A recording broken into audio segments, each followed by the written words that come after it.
Oh, hey, Jazz, is it okay for you to use the bathroom? Sure, no problem. Thanks.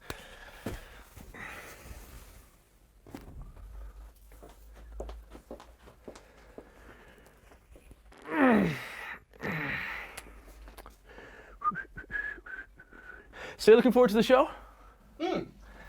I gotta tell you, it's I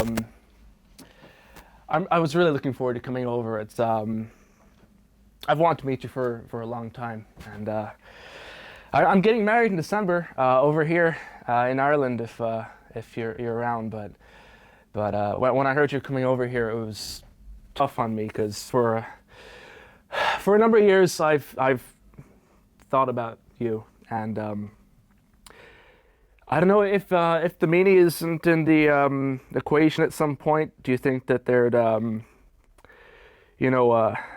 ever maybe be an opening or? No, I don't know, but maybe if you grew the hair a little longer, tried wearing the dress, we can work something out, son.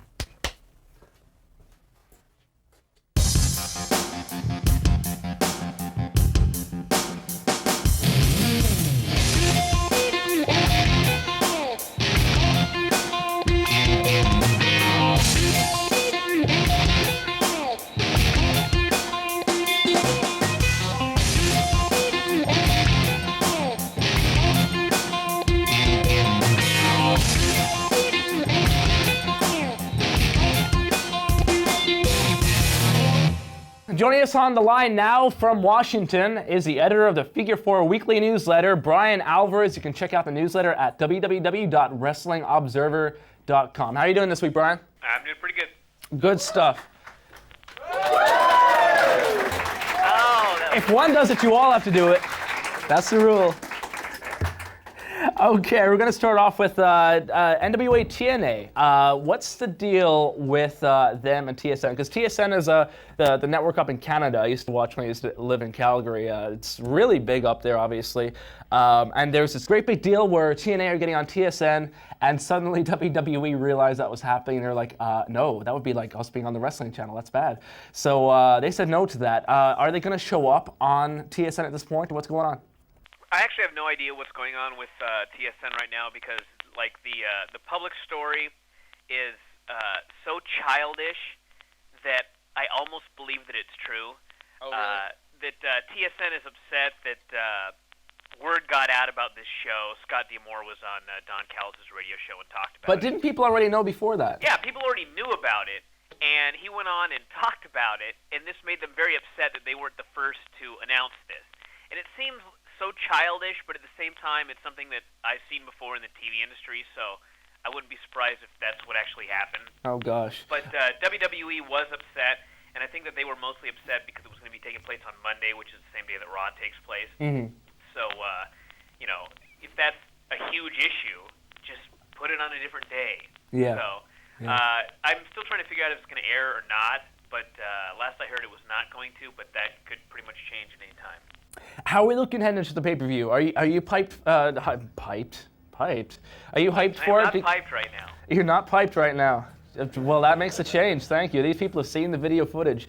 We're heading into the pay-per-view November 7th. It's going to be Jeff Jarrett versus Jeff Hardy in a ladder match. The Outsiders, Kevin Nash and Scott Hall, are going to be at each corner. Are you interested in this match? And more importantly, do you think the fans are interested in this match? In fact, you know what? Before I do that, because we've got a live studio audience here, let's do a quick poll here. How interested are you in the idea of Jeff Hardy, Jeff Jarrett ladder match with the Outsiders in each corner? How excited are we?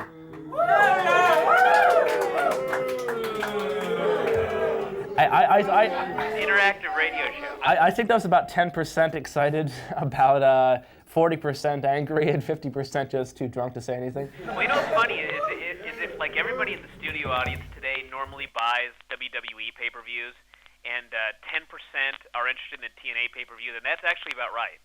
So that figures up, does it? Do you think that they're going to draw the kind of buy rate they're hoping for out of this? And do you think that, more importantly, do you think that this is a good first step in terms of pay-per-view, building some ideas, or do you think it's a step backward, bringing in two older names like Nash and Hall? I think that we'll have to wait until after the show's over to really know if this was a good first deal. But what they really need to do is they need to do something on this first pay-per-view that's going to get people to buy. And if it's going to be the outsiders, if there are enough people interested in seeing, if Hall's going to show up inebriated and what Nash's haircut looks like these days, then, people will buy the show. And then the key is, on the show, you've got to do something memorable. You've got to have some good X Division matches. You've got to have something where people feel like they got their money's worth. Because it's not going to happen in the main event. Because Jeff Jarrett and Jeff Hardy in the ladder match, it's not 1998. They're older. Jeff Hardy hasn't done a ladder match in forever. Hall and Nash are going to try and make a clown show out of it, most likely. So something on the undercard has got to hook them.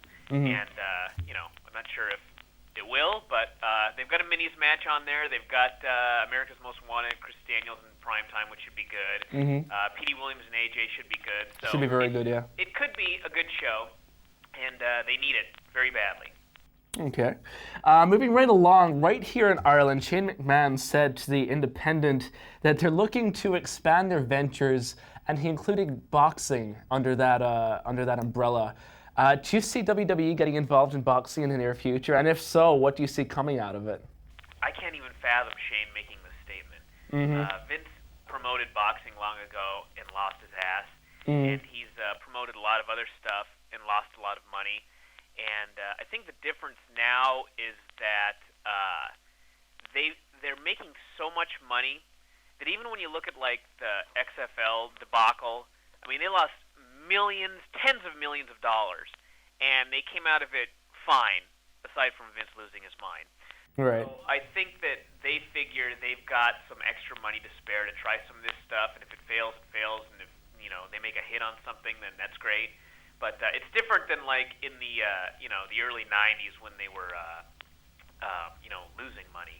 Yeah. '96, I guess they lost some money. So Is it's it different than back then, where they could actually go out of business if one of these ventures failed. Is it better or worse to be a public company when it comes to trying something new? Like, hey, let's do boxing. Is that a good thing? I don't know actually, because it depends on if the public understands that the only thing you know is wrestling. Right, so it's the perception of how good you are. It's a very, very bad thing. And if they think that you are this sports entertainment genius and anything you touch turns to gold, then it's a good thing. And unfortunately for Vince, everybody saw what happened with the XFL, and that created a dent, I'm sure. That's why I think it's a bad idea to go with boxing, because that's also a sport. Whereas the movie stuff, WWE does do storylines and everything, and they may still have some people fooled as to the fact that they're these great storyline writers or whatever. So, well, what's going to happen with this deal, like John Cena and the Marine and Kane and the Ice Cream Man? The Ice Cream Man. Is that going to be straight to video? Is it actually going to be in a theater somewhere? I think they've got distributors for it to go to theaters. Really? And they've got such a huge budget that it can't go straight to video, or it's going to be a huge bust. So basically, we're going to see a movie with Tom Cruise, something with Tom Hanks, and then something with Kane. Yeah. Wow. About Tom Cruise and Tom Hanks. That's something. And I'm not knocking Kane's acting ability. I'm just saying he doesn't. So moving right along. Now, two men I'd like an update on is Dr. Death, Steve Williams. We talked about a few weeks ago. He is facing just an insurmountable challenge right now. He's undergone so many surgeries. He has cancer. What's the deal with him? How is he doing? What's the update?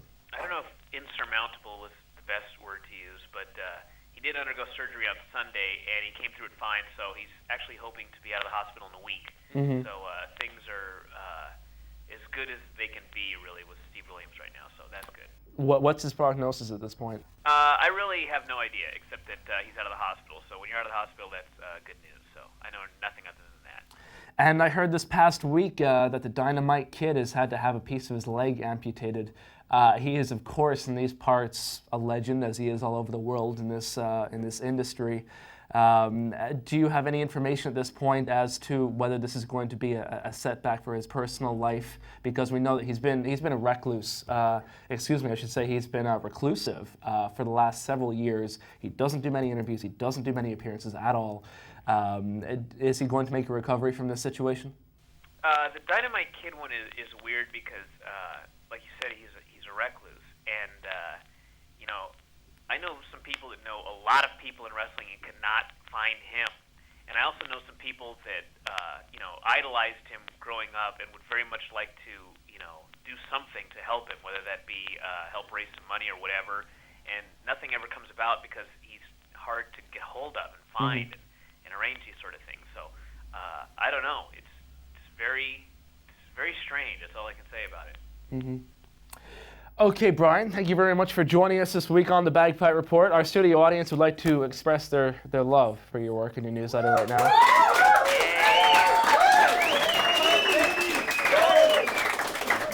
You can't buy that kind of love, ladies and gentlemen. You can only give it beer and hope that it cheers for you. That's right. Thank you.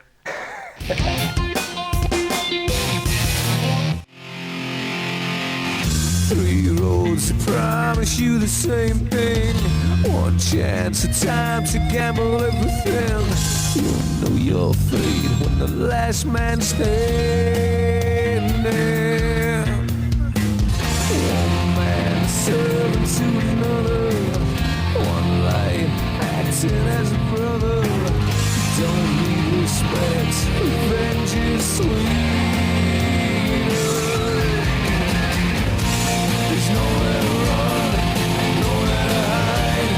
All you're left with is your pride. You say a prayer deep inside. Stand on full as you walk collide.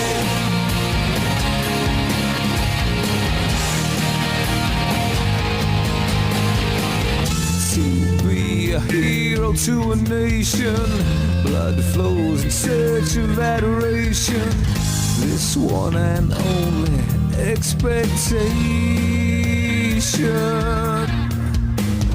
Righteous but different by the thunder. Alone who would trust a monster. To have it all you need is power. There's nowhere to run, nowhere to hide. All you're left with is your pride. Say a prayer deep inside. Stand up full as your walls collide. There's nowhere to run, nowhere to hide. All you're left with is your pride. You say a prayer deep inside. Stand up full as your walls collide. As worlds collide.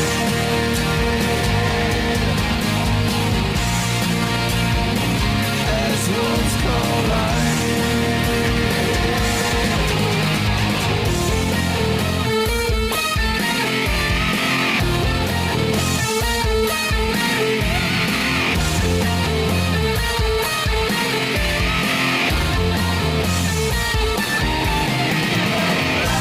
There's nowhere to run, nowhere to hide.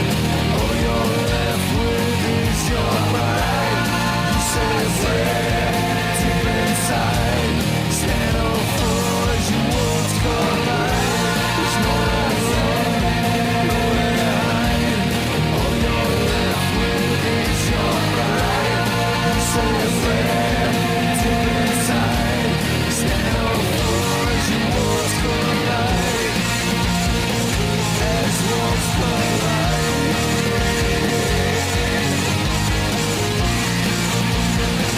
As worlds collide.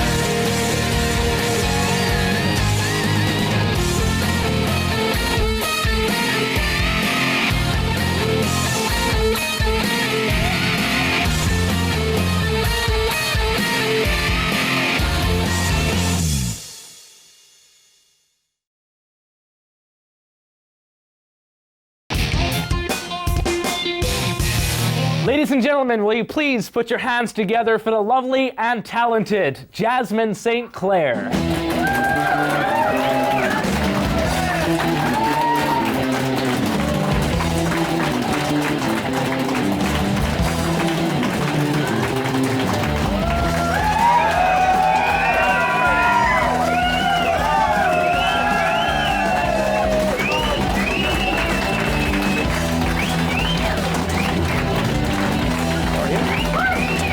Pleasure to have you.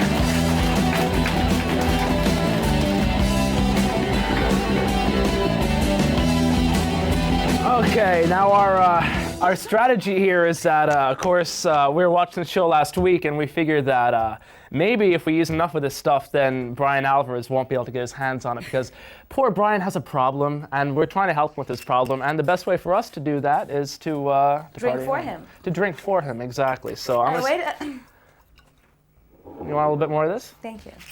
You got it. Okay. There Thank you you go. very much. Okay, Jasmin St, now of 3PW, very well known throughout the wrestling circles. Of course, 2 days back in ECW, back in their big boom period. Yeah. Tell me, first of all, how did this whole 3PW project come along? You and, of course, the Blue Meanie. Me, and it was a bet that I lost. Mm-hmm. No, seriously. I had a bet with a friend that, I wanted to run a wrestling company, and Yeah, you were serious about that? I was dead serious. I really wanted to do it, and we bet some money on something really dumb. I lost, and I ended up running our first show, which was pretty cool. So was Brian involved in this, or? Yeah, to a degree, but it was basically my brainchild. He came up with the name, and my degree is in business, and this is what I like to do. I like to run businesses, and I'm a complete control freak. Right. No, I just like having really good-looking guys work for me. No, that's not it. Seriously, I've always liked wrestling. I grew up as a big wrestling fan, and I always wanted to provide like an alternative out there. Oh, well, what do you, in that case, alternative to which? Do you see alternative as being ECW style or different ECW? No, I think we're a combination of everything. There's something for everyone under the roof. I mean, we have really hot girls on the show, like George, who's like my best friend, and she's really hot. Yeah. Well, that's all the guys here are not clapping because they're just kind of. I think my best moment. She likes girls. My best moment in 3PW was making out with her in a bra and panties match. We should have charged these guys admittance for that. I swear to God. Then we have the technical wrestling. You have like the AJ Styles, Chris Daniels, Chris Sabin, and some of the old school hardcore guys.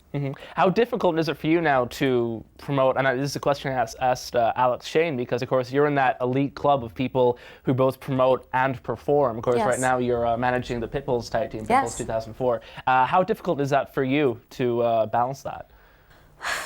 No sleep. Now actually it's, you just have to be prepared and just very organized. I mean, I prepare my shows a month out. Like my shows are booked till February of next year.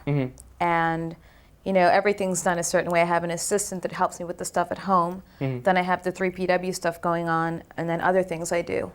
So it's just when I get there the day of the show, I have Todd Gordon as my right-hand person.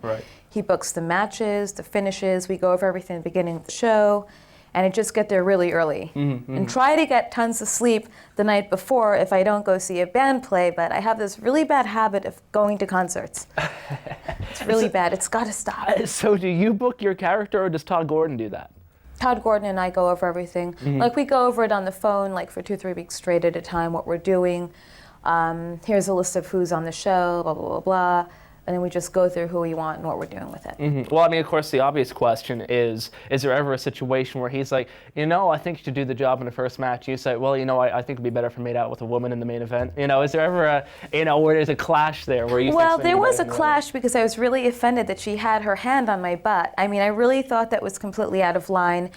And bear in mind, she and I are like best friends. So we got back into the dressing room. We're arguing with each other in our bra and panties about why you touched me there. And it was really stupid when it came down to it. But I mean, that was like the only disagreement me and Todd have had. I was very much against making out with another woman. But she's a great kisser.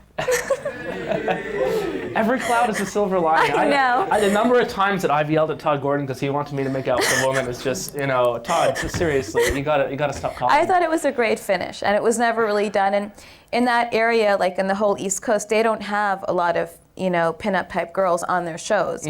I'm really picky about the talent that I hire, and everyone's got to be extremely respectful, get along with one another. I basically strained out all the bad blood. So what's the Blue Meanie's role in all this? Of course, he's not an on-stage talent. He's on-stage talent. He does a lot of the website work, a lot of the press releases. He helps me out quite a bit with things. Todd's basically my booker. He communicates with a lot of the guys for me. when I just don't feel like dealing with it. But other than that, I mean, he helps me out with a lot of stuff too. So is this something that you're doing right now on a monthly basis because you enjoy doing it, or do you have your sights set on turning into something bigger down the road? I just have so many of my own other things going on because I host 2 TV shows. I just got booked for a National Lampoon movie. I just learned that a heavy metal magazine, we just did this cover and it was approved, then it was not approved because there was a pentagram in the background. Go figure. And it's just I want to do more shows, and we're actually starting to run shows in Los Angeles starting in April, and we're going to bring some shows out here to the UK as well. Really? You're coming Yeah. to the UK? How's Absolutely. that going to work We'll be working with FWA. then? So is that going to be next year? Or? Yes, it will. Okay. You'll so be the first to know. Oh, well, great. We'll announce it right here on the Bagpipe Report. We'll get know. Jasmine back on the line. And Have to do it. But I really look forward to expanding and making this into more of a full-time thing for me. It just, I get sidetracked with other things as well. Now, this tag team, the Pitbulls 2004, is that difficult at all to do? Because, of course, one partner passes away and you do a new version. You know, is that hard for everybody involved? I mean, of course, on one side, you got one guy who's thinking, you know, I'm replacing my partner. The other side, you got a guy thinking, you know, I'm replacing the person who passed away. Is that a difficult dynamic? Not really, no. I mean, because, you know, you just pick up the pieces and go on. And I don't think that, I mean, Anthony wasn't really working that much in the circuit for a while. That's true, yeah. You know, it was mostly Gary. And I think Gary, I mean, at heart, he is a pit bull. And I mean, I like Mike Krul, and I thought it was just the perfect thing for him. Now, so would you be the person that when someone sends in a tape, or someone sends in a request or an email says, I want to work 3PW, I like what you're doing, you're the person who looks at the tape or looks at the whatever and says, you know, I want this person or I don't want this person? If I don't use it as a blank, what? I'm sorry. At times it depends. First of all, it's the email factor. If you email me saying, hey, book me, I'm really great, check out my website. It's no, I don't book by a website, okay? Email me back, you know, some more information, then I do the name dropping thing. No good. Now you're up to your third chance. The third chance is, where do I send a tape? Right. And sometimes I don't know. It depends what else I have going on. But you would be the person to sit back and say, yes, let's use this talent, or no, we're not using this talent. Yeah. Very me. good. So So you're sorry the woman if- in control. Yes. I mean, that's the way it should be. It's really, at times it's difficult being a woman in a male-dominated business. And you get these ridiculous guys that just say stuff about me, which is really flattering. I mean, because the day they start saying really nice things about me, I know I'm doing something wrong. So I mean, for example? just pick any overweight, sloppy East Coast indie promoter. Pick one with maybe the mentality of a 9-year-old on his best day. And would that Well, be wait, most no, promoters? 7, because I function the mentality of a 15-year-old on my best day. So let's say like 5 or 6 years old. 5 or 6 years old. Yes. And in your experience, is that most of the promoters on the East Coast, or? Of course. I mean, they've probably made it past like 6th grade at best. So 3PW would, in that case, be the best alternative for fans on the East Coast looking for a good wrestling show? No, I mean, so everyone likes something different. People that like just straight up hardcore matches, they go to CZW. Just technical, you go to like ROH. If you want something that's there for everyone, there's us. Now, one of the names that I've noticed, because we get to see 3PW over here now, we get to see it on the Wrestling Channel, which is great. One of the names I've seen popping up, because I keep up with the news, is CJ O'Doyle. Yes, Who, I gave him that gimmick. well, there you go. How did this gimmick come around, and did he start with you guys? Because I haven't heard him around otherwise. Did he start mainly with 3PW? He's actually a very good example of how you pursue someone for work. CJ came to me last year. He's this like really pale, shy kid. He brought me a tape. Okay, fine. Oh, by the way, if you would like me to do anything, just let me know. So I had him doing street team work. I had him work security, but he just shut his mouth. He never pressured me for work. When are you going to book me? When are you going to book me? He never did that. So finally, I gave him a gimmick based upon a friend of mine, this Irish guy that I know. Just minus all the tattoo sleeves and like the criminal record, but that's another story. So, Oh, yes. we've got a giant leprechaun back there, so be careful. He's kind of surly right now. He's been drinking. Oh yeah, cool. Right on. Let's party. Yeah. So. Oh no. Does he have tattoos? No. I don't know. I didn't check there. I love so. tattoos. So eventually I just gave CJ his gimmick, and I mean, he just listens and he learns, and he's basically homegrown talent. I don't really rely, but first we brought in a lot of the old timers like the Dusties, the Abbeys, and the Terrys, who are a complete pleasure to deal with. But I think it's homegrown talent is where it's at, and the younger talent. So is that something you're going to continue to do to try and cultivate newer names? Yes, I mean, we have Chris Sabin working for us, Damian Adams, Rob Echoes, Hot Stuff Striker, many of whom should be here when we run our shows. You know, I wasn't sure what to expect. It's really weird when you book some of these people like Chris Sabin, Terry Funk, you're not sure what to expect. Right. You know, I was really scared of Abby when I first met him. Why is that? I just got scared. I worked with him in one indie show, and he yelled at these midget wrestlers for not listening to him. And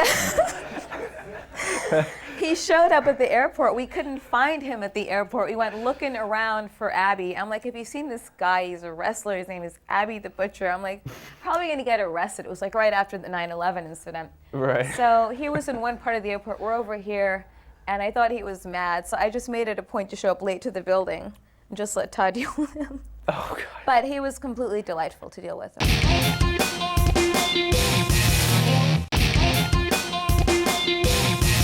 Now, when you're talking about promoting here and possibly expanding and going to LA and over here, ECW, of course, a promotion both you and Brian worked for a long time with a lot of success there. How are you going to avoid the pitfalls which cost them their promotion? Well, I would never mismanage money. I haven't in my 10 years of managing money, or my own money, I should say. Do you think that was a big deficit in ECW that it was missing? Absolutely, and I think that you have to crawl before you walk. Right. And when you crawl for a long time before you walk. And I wasn't looking to expand into anything big. I just thought this would be really cool to say, hey, Mom, hey, Dad, I'm doing something cool, okay? Stay off my case, because I just wanted to do other things and run a business, so this is what I'm doing. And you know, it just became what it is now, and I'm really happy. I'm extremely happy, and I love everyone that works there. I want to make it into something bigger, but I'm not going to mismanage the money. I'm definitely not going to like start booking things every other week here or there. We're slowly getting TV in the U.S. right now. We're on the PAX network in certain states, which is a pretty decent network. We just got TV in Israel as well, and hopefully we'll get some more TV in Europe. Who do you think is the best talent that works for you, the MVP of the show? Oh, goodness. I'm putting you on the spot here. You are the person to ask. You're the person who hired. Let's see.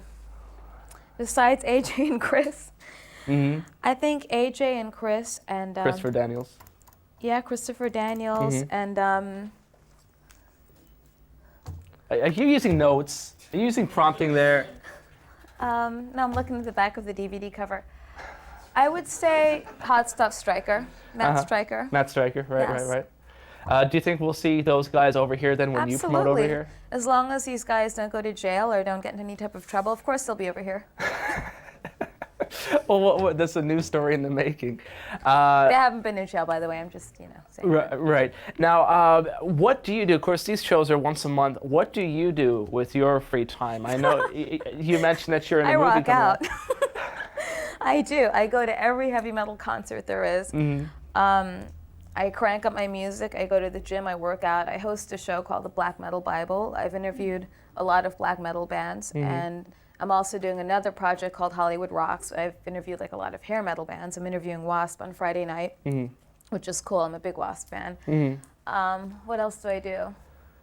I work on my website. I have an online casino. I'm working on a National Lampoon movie called Dorm Days 2, Semester at Sea. I did 3 other films last year, which were all coming out next year. And we just did a deal with Fender, so I'll be doing a poster for them. And I take tons of photos all the time. See, okay.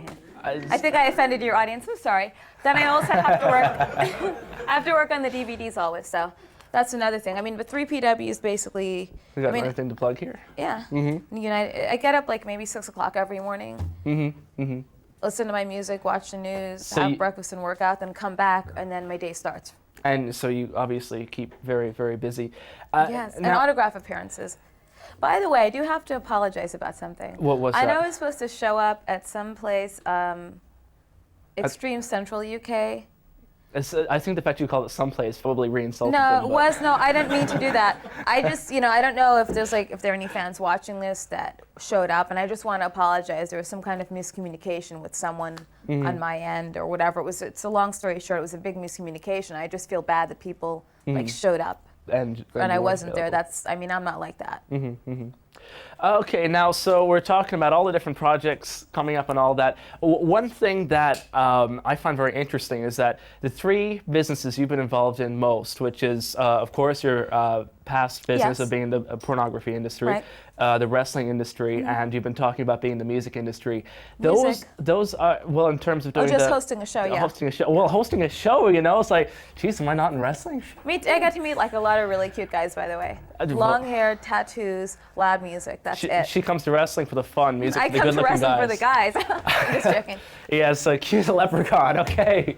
But these 3 businesses are perhaps the 3 most backstabbing, challenging.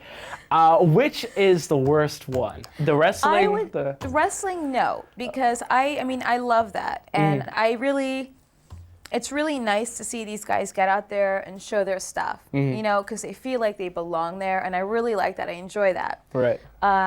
Music business, I don't really consider it backstabbing. I just really like it. I've always liked heavy metal growing up. Like my favorite band is Iron Maiden. I swear by them.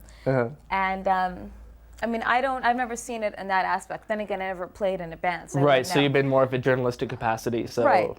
And the pornography thing, I think that's probably the most dangerous, and that would be, I did very well with that, but at the same point, I don't really recommend it or suggest it. I don't know if, I would say that's to a degree. It's backstabbing when you get crappy bosses that owe you like a bunch of money, who then go out of business, open up a wrestling company, then you spend some time in jail. You never see your money, but that's besides the point. So this has happened to you often? It only happened once. Then with wrestling, the only thing is you get people who basically, they befriend you, then they do stab you in the back, yes. So I don't know, it's like a toss-up between the 2. Well, I think it's about time that we bring up our crazy guys here. Of course, it's Halloween in 2 days, and a couple of guys showed up. I think they started drinking early, and I know the leprechaun did. So where's our 3 boys here to come up for? We have a competition. You see, what we're doing here is that we're doing a competition for £200 worth of merchandise, which is about $300. It's a lot of cashola, and only 3 people showed up dressed up, but they look sensational, I think. So where are they? Come on, bring them on up. Poke them with a stick. Come on up here. Are you kidding me? No, they're here. Okay.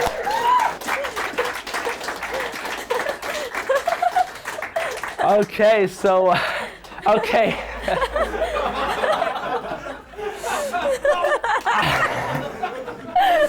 So you are welcome to do whatever it takes to bring it to your decision. You basically have to decide which the best dressed of these 3 men are. Okay.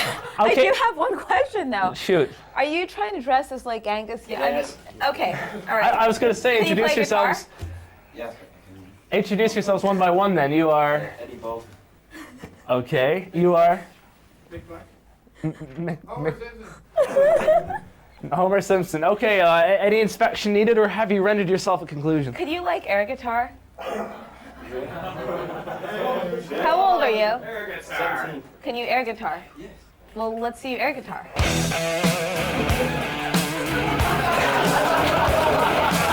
Oh, God, stay away from me. Okay, maybe we should get the leprechaun to dance, or... Yeah, what do leprechauns do? Do you have any gold? Oh, never mind. Can you dance? Can you please dance? Wait, what's your name? Mick. Okay, Mick, all right. This is Mick. Would you like me to dance now? Do we have any music? Put on Jasmine's music and have him dance. Just pretend there's music. How old are you? 18. Okay, good stuff. You want some Bacardi? It'll warm me up. Okay, have we got any music? Have some air guitar! Come on, let's go! Come on, bring it on in here, buddy!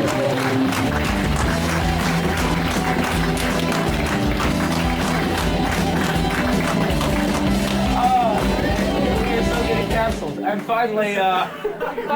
Simpson. I'm trying to think. What can we get Homer to do? I don't know. Drink beer. Oh wait, maybe he has to take a really big. Wait, swig how of- old are you?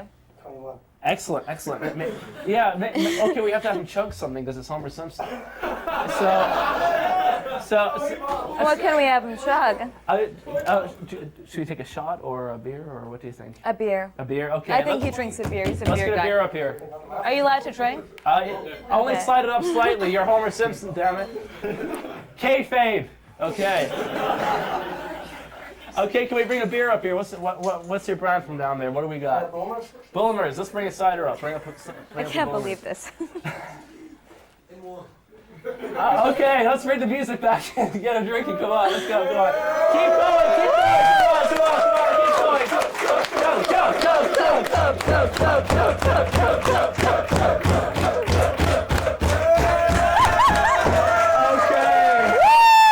Okay, very good. Okay, three very talented, three very drunk people up there. Who's going to get 200 pounds worth of merchandise? The wonderful, the beautiful Jasmin St. Are there second and third prizes or not? No, the rest of them just get kicked out. They should get kicked out right now.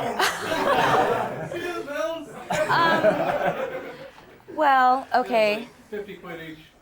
Yeah, you Really? could like split it. Second and third. I like you because you You're so like smart. heavy metal. That's really cool. Okay, wait, do you have any tattoos? I don't. Do you have any tattoos? I'm gonna get one like next week. Damn it. Oh, where?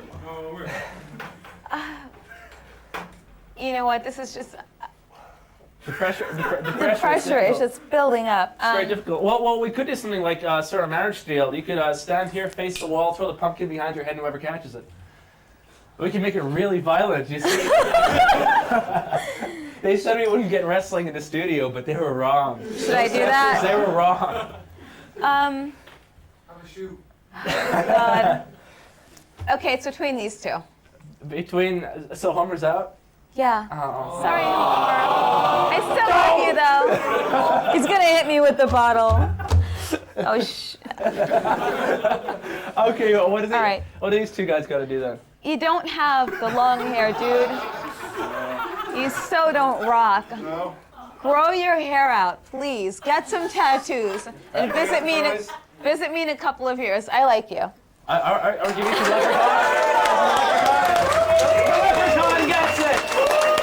Okay, let's get a leprechaun dance to celebrate. Come on, bring some music here. Come on. He got 200 pounds of stuff, and he's got 50, he's got 50. Let's have some fun here. Come on, dance. Dance, damn it. Come on. Let's go. Come on, let's go. 50 quid. Come on, let's go. Okay, we'll be right back.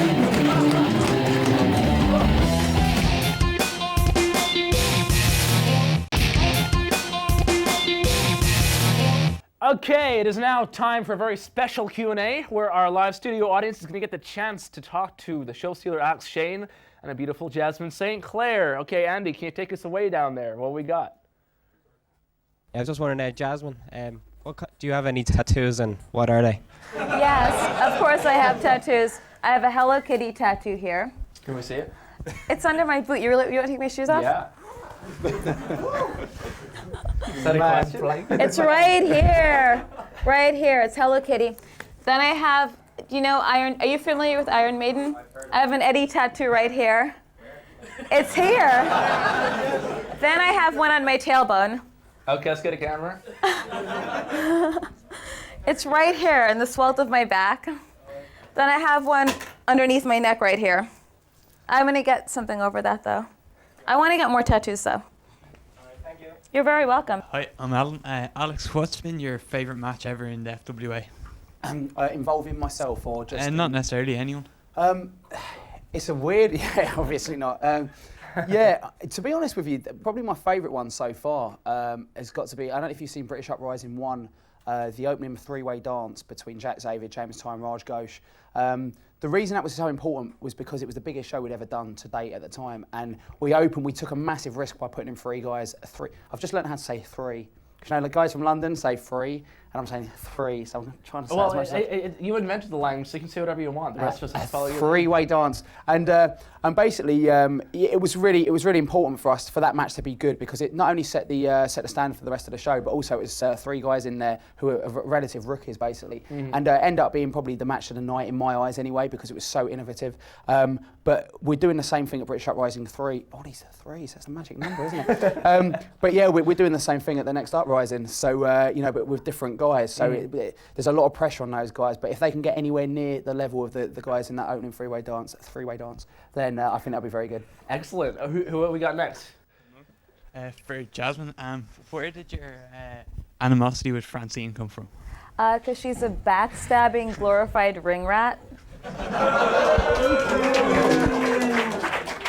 Plus, she's really rude to the fans, and I don't like fake people. Either you're down and you're real with people who help you, or you just want to be the donkey from Shrek.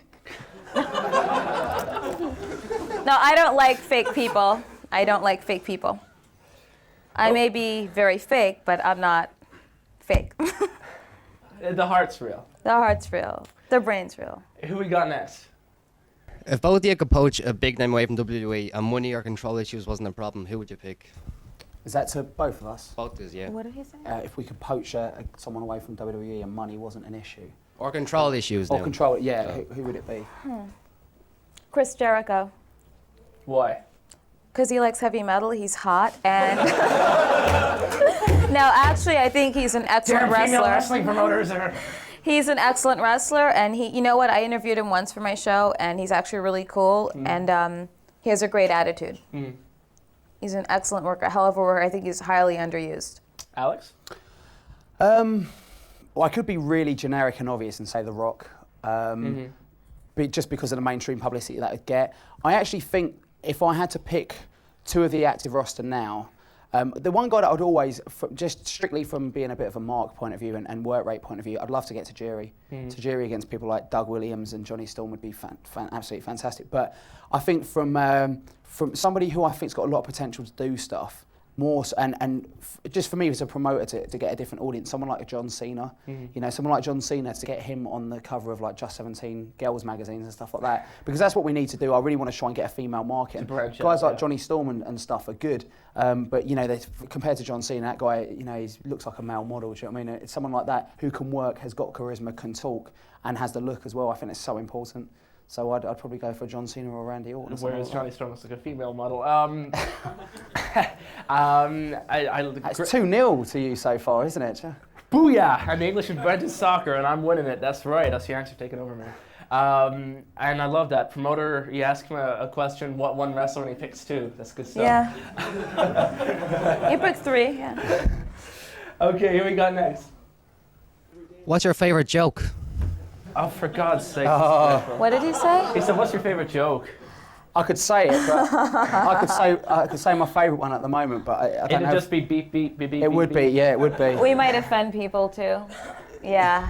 I told you the joke earlier. I told you my one earlier as well, didn't I? Yes, I think we might offend a lot of Yeah, I people. think, Yeah, okay. can't say it. Oh, you can't say either joke? I could tell you one. Okay. I don't know whether the language barrier would travel. Okay. Well, let's try. All right, let's see if it We'll find works, right? Because it's funny in London. I'll tell you how much hate mail we get. All right. So, and guys in Ireland, do you get Essex girl jokes? Essex girls are supposed to be very dumb. Okay, right. We get those. So there's 2 Essex girl prostitutes on a street corner, right? And one turns to the other and says, "Have you ever been picked up by the fuzz?" She turns back around and says, "No, but I've been swung around by the tits."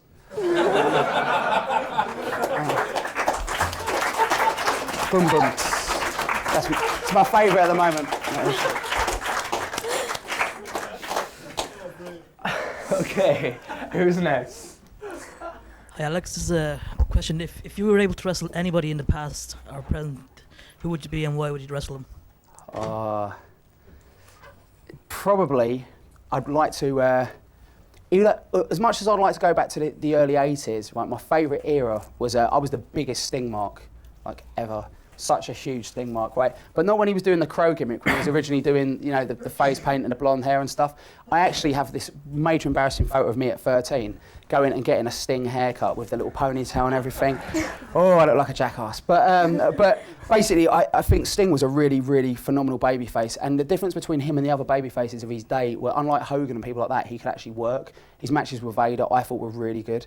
You know, people can say, oh, he didn't do this and he didn't do that. You watch those matches, they're believable. Those two guys are laying it in, mainly because Vader's battering him. Vader and Sting's always has to fight back. But I think that's someone that in maybe Sting of 1992, 91. The right time, the right in the right environment. time, the right place. I'd like to do that because I'd like to. I know if he gave as good as he got, and it created heat. So that would be. Well, have you ever thought of bringing him over to FWA then? Because it's a possibility. Funny you should mention that. Yeah. Well, to be honest, I wouldn't have the same. It's weird when you get to, you know, you start meeting people that you grew up idolising and stuff, and they become just normal people to you. And yeah. it was a bit of a shame because certain people I've met who were heroes of mine, and you meet And they them, don't live up to. and yeah, and a few of them, like very well-known names in wrestling, were heroes of mine growing up, and I met them, and I was very disappointed. But then, at the same time, I'm sure there's people that, you know, you might catch these guys on a bad day. So I think it's really scary when people that don't know you put so much faith in you as a person. It's almost, I've had people say, like, at my limited level of exposure, I've had people say to me, oh, Alex, you know, I was having a really tough time and you helped me get through it and blah, blah, blah. I've never met this person before, but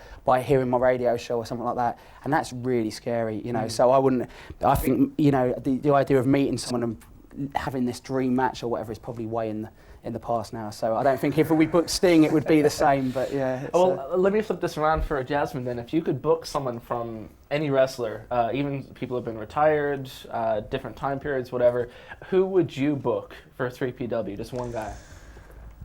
Bret Hart. Bret Hart. Yeah. I like Shawn Michaels a lot. Bret Hart. I've always liked him. I always liked his promos. Of course, I liked him back in the day because he was really hot, but I think he's a phenomenal wrestler. And whatever went down between him and Vince, I mean, they should have just put that water under the bridge and just move on. I think he's great. Do you think that there's any chance then if he's doing more work in wrestling that he could ever show up in 3PW? Absolutely. Anything's possible.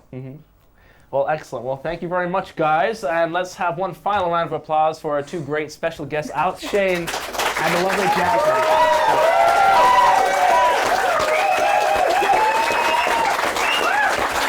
Okay, cool. We will let you guys retire back to your room. Thank you so much, Jasmine. It's been a pleasure. Thank you, Alex. Thank you, guys.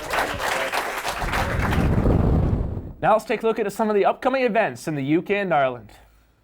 Let me look your terms back. Yeah, Jesus Christ! Catch Revolution British Wrestling on Saturday, the 6th of November.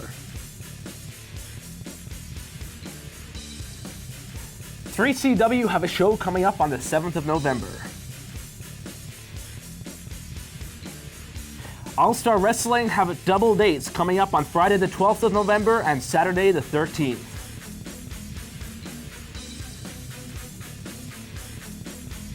IPW UK will be having a show on the 21st of November.